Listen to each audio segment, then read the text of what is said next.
Good evening दोस्तों, मैं सोनू सरोज स्वागत करता हूं आप सभी का आपके अपने YouTube चैनल में 69,000 शिक्षक भर्ती उत्तर कुंजी प्रकरण के साथ। आप अपने स्क्रीन पे देख पा रहे होंगे, बहुत सारे प्रश्न आपकी स्क्रीन पे झलक रहे होंगे, दिख रहे होंगे।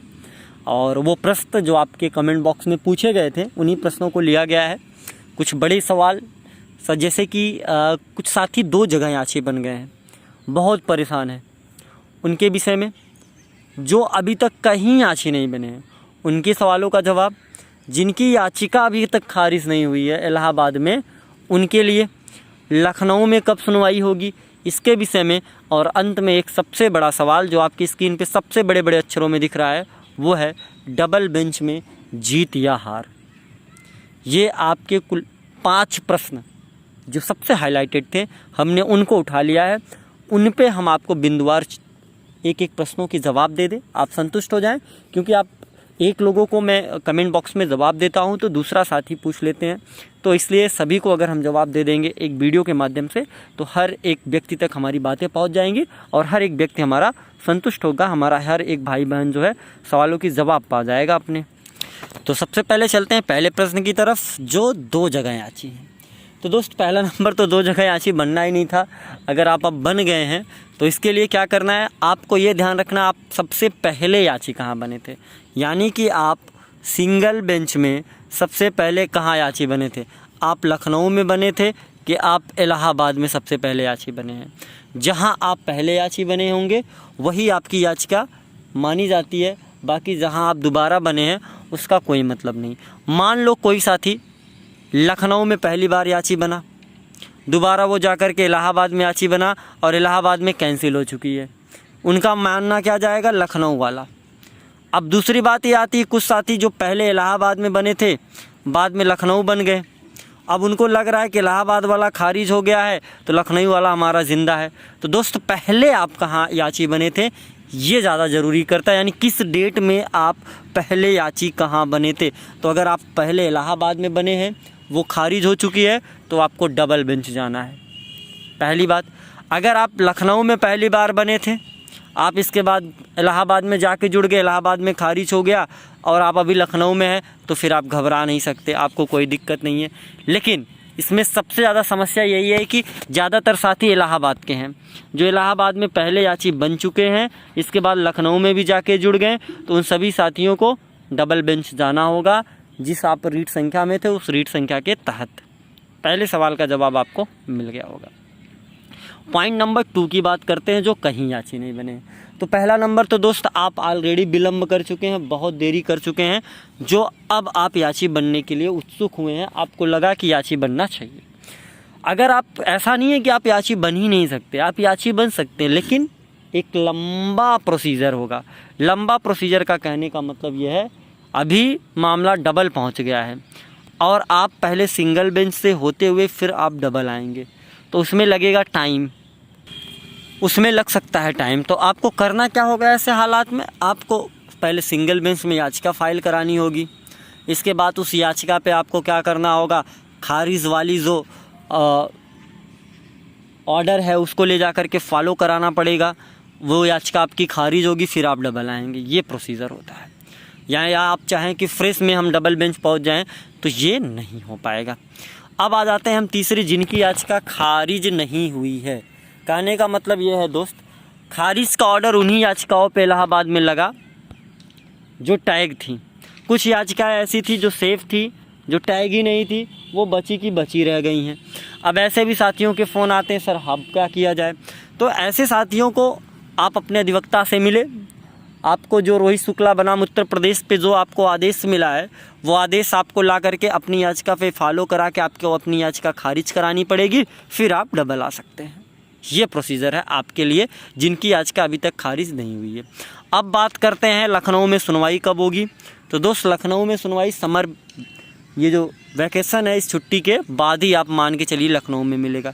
अब कहेंगे कुछ साथी, साहब क्यों वहाँ विलम्ब किया गया। तो दोस्त, अगर आप यहाँ हियरिंग कराएंगे इलाहाबाद के ऑर्डर को, माननीय जी साहब पूरी ताकत लगा देंगे, पूरी ताकत झोंक देंगे, 2 मिनट में याचिका खारिज करा देंगे। अब सवाल ये होगा कि हम लखनऊ के डबल बेंच को आप देखेंगे कि आप इलाहाबाद के डबल बेंच को देखेंगे। बेहतर ये हो कि एक ही जगह पे काम कर लिया जाए, क्योंकि इलाहाबाद में सारी टीमें मजबूत पैनल के साथ उतर रही हैं इस बार, क्योंकि जो गलती एक बार हुई है अब वो दोबारा नहीं करेंगे। तो इसलिए पूरा प्रहार डबल बेंच में सारी टीमें एकजुट होकर के अगर पूरा प्रहार कर देंगी तो आप अगर डबल से जीत गए तो यही आर्डर ले जाके आप लखनऊ में फॉलो करा लेंगे। मुझे लगता है ये भी सवाल आपके इस सवाल का भी जवाब मिल गया होगा। अब बात करते हैं डबल बेंच में हार या जीत की। तो दोस्त देखिए, आपको एक चीज़ बता दें, जब भी कोई व्यक्ति सिंगल से जीत जाता है तो हमेशा उसका पलड़ा भारी रहता है। मामला कुछ 30 और 70 का हो जाता है, 30% और 70%। लेकिन ये 30% भी बहुत मायने रखता है। अगर आपने यहाँ ज़रा सी मेहनत कर दी तो आप ये ला करके पलट जाएगा, 70 और 30 हो जाएगा और आप विजय हो सकते हैं। और जो आदेश आया सिंगल बेंच का, उसमें मैम ने साफ साफ लिखा है कि आपने साक्ष्य जुटाने और अपने प्रूफ लगाने में आप कहीं ना कहीं जो है सही साबित नहीं हुए, इसकी वजह से आपकी याचिका खारिज की जाती है। तो ऐसे में जो है अब जो गलतियां शुरुआत में हुई हैं, आशा यही है कि टीमें अब वो गलती नहीं करेंगी। और मैं समस्त टीम के जो लीडर हैं उनसे बस इतना कहना चाहूँगा कि दोस्त ज़मीनी स्तर पे आ जाएं। किसी प्रकार की सोशल मीडिया सोशलबाजी या फ़ोटोबाजी या कुछ करने का कोई मतलब नहीं निकलेगा। ज़रूरत ये है प्रश्नों के प्रूफ ढूंढा जाए जो मिल सके। अब कुछ साथी कहेंगे कि जो आपके पास है वही आप दे दीजिए।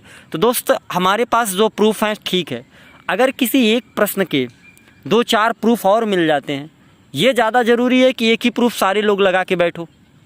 अब आप अपने खुद ही प्रेजेंस ऑफ माइंड से सोचिए, मान लीजिए एक प्रश्न के मेरे पास 2 प्रूफ रखा है हमने, है ना।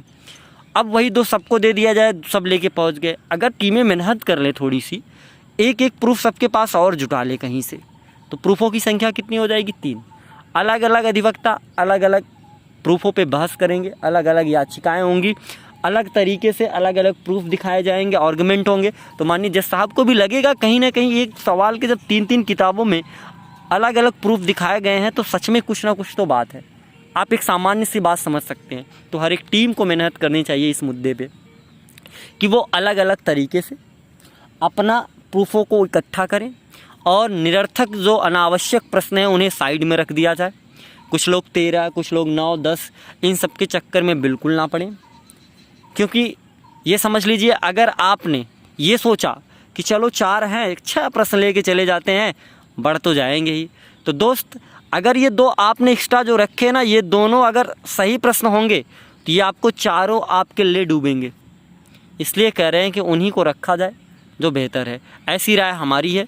बाकी आप सभी जो है अगर केस लड़ रहे हैं तो आप सभी में इतनी क्षमता, तर्क शक्ति आ ही गई होगी कि किस प्रकार से तैयारी करनी है। सोशल मीडिया सोशलबाजी से हटे, ज़मीनी स्तर पे किताबें ढूंढें, किताबें खंगालें, कोचिंगों से संपर्क किया जाए।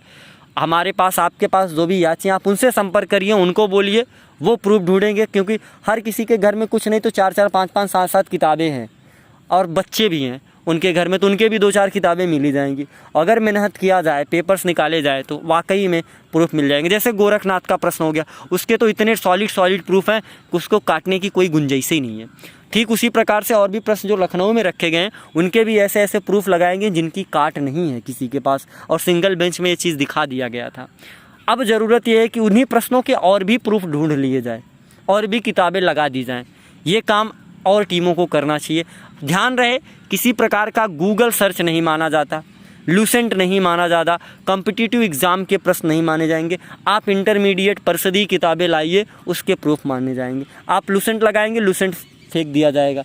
आप किसी भी चीज़ को लगाएंगे, आप जो भी यूथ कंपटीशन की हो गई, इसके बाद जो है क्या बोलते हैं वो किताबें जो है घटना चक्र हो गई, ये सब को बिल्कुल नहीं मांगा जाएगा, हटा दिया जाएगा, तुरंत कोर्ट हटा देगी।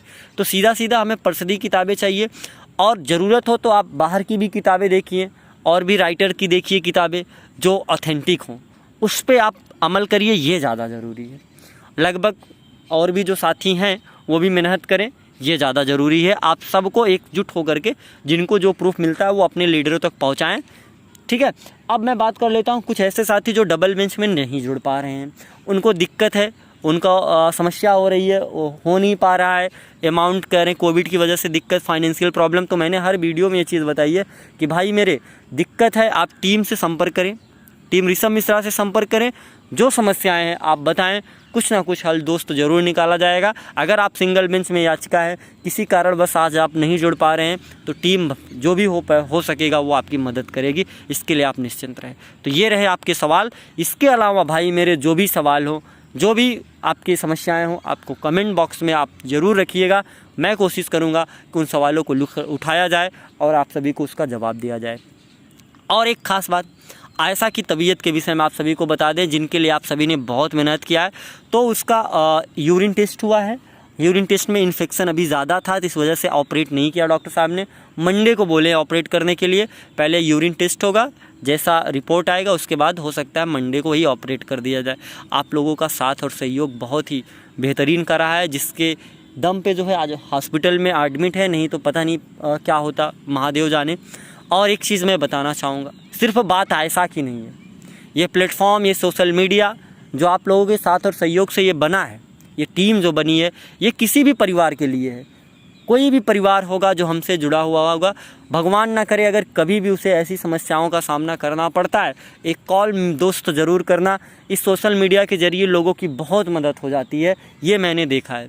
तो लोग थोड़ा थोड़ा करेंगे, कोई भी परिवार होगा जिन्हें चीज़ें नहीं क्षमता हो पा रही हैं, ऐसे सिचुएशन में ये आपका प्लेटफॉर्म, ये आपकी टीम आपकी बनाई हुई है, ये चैनल आपका बनाया हुआ है, ये ग्रुप्स आपके हैं। आप सभी साथी को कभी किसी प्रकार की समस्या हो, बेशक हमें कॉल करिए, टीम मेंबर किसी को भी कॉल करिए, आपकी समस्या देखी जाएगी। ज़रूरत पड़ेगी लोगों के साथ कंधे से कंधा मिला करके, जो फाइनेंशियल, आर्थिक जो भी सहयोग हो बन सकेगा वो टीम करेगी। कोशिश यही रहती है इस टीम की, क्योंकि ये टीम जो है ना, टीम जब कहते हैं तो टीम का मतलब नहीं कि हम 2, 4, 10 लोग, टीम का मतलब हमारे प्रदेश का हर एक साथी अपने आप को ये टीम बुला सकता है। भविष्य में क्या होगा ये तो नहीं पता है दोस्त, पर ये टीम रहेगी, ये मैं आप लोगों को वादा दिलाता हूँ। ये टीम रहेगी, कुछ भी स्थितियाँ परिस्थितियाँ हों। और ये टीम इसलिए रहेगी क्योंकि इस टीम का हर एक मेंबर जो है खुद जो है अपने आप में एक टीम है, क्योंकि आप लोगों की एक छोटी छोटी कड़ियाँ जोड़ करके ही ये टीम बनी थी। जब सिंगल से चले थे तो बहुत कम लोग थे, आज हम सुप्रीम कोर्ट के आसपास से हम लोग यहाँ तक पहुँचे हैं, तो वाकई में एक अच्छी खासी संख्या है हम लोगों की। तो हम एक परिवार हैं और आप गर्व से कह सकते हैं कि हम टीम हैं, आप टीम हैं। हर एक इंसान यहाँ अपने आप को इस टीम का हिस्सा, इस टीम का मेंबर मानता है और मानता चलेगा, इसमें कोई दो राय नहीं है। हाँ, कुछ साथी होते हैं जिन्हें कमेंट कुछ उधर उधर की चीज़ें बोलते हैं, तो दोस्त 2-4 दोस्त होते हैं जो निगेटिव और पॉजिटिव चीज़ें बोलते हैं, और बिना निगेटिव पॉजिटिव को चलता कहाँ है मेरे भाई, सब चीज़ें साथ में चलती हैं। इतनी सी बातें आप लोगों के सामने मैंने रखा। क्षमा चाहूँगा अगर किसी भी प्रकार की कोई भी ऐसी चीज़ें जो आपको आहत करे, जो आपको आघात पहुँचाई हो, उसके लिए मैं बहुत क्षमा चाहूँगा। मिलूँगा मैं फिर से बेसिक विभाग के हलचलों और शिक्षा विभाग से जुड़े हमारे और आपके लिए जो भी बेहतरीन के न्यूज़ होंगे, जो भी सूचनाएं होंगी, तब तक के लिए आप सभी साथियों का बहुत बहुत धन्यवाद।